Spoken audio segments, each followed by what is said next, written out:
করা দরকার আছে, যেহেতু আজকে ওর সব কিছু নিয়ে আসবে তো বাড়ি থেকে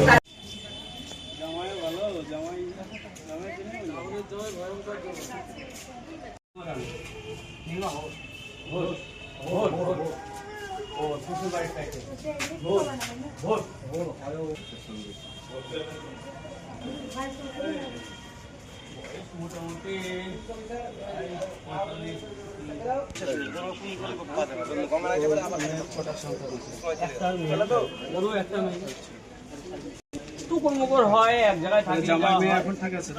শাশুড়ি শুয়ে থেকে উঠে বাড়ি গিয়েছে, বাড়ি গিয়ে তখন তার কিছুক্ষণ পরে আবার আধা ঘন্টা বাদ দিয়ে ঘুরে গিয়ে বাড়ি গিয়ে দেখছে দরজা খুলছে না, মানে গেট খুলছে না। যে তখন আমাকে গিয়ে বলছে বৌমা নীলিমা দরজা খুলছে না, একবার দেখো তো। আমি সঙ্গে সঙ্গে আমার ছেলেকে ফোন করি, সঙ্গে সঙ্গে ছেলে আবার এসে তখন দৌড়ে গিয়ে আর পাশের বাড়ি একটা মেয়ে ছিল, সেই মেয়েটা তখন গিয়ে খবর দেয় যে এরকম ঠাকুমা এবং পিসি গলায় দড়ি দিয়ে ঝুলছে।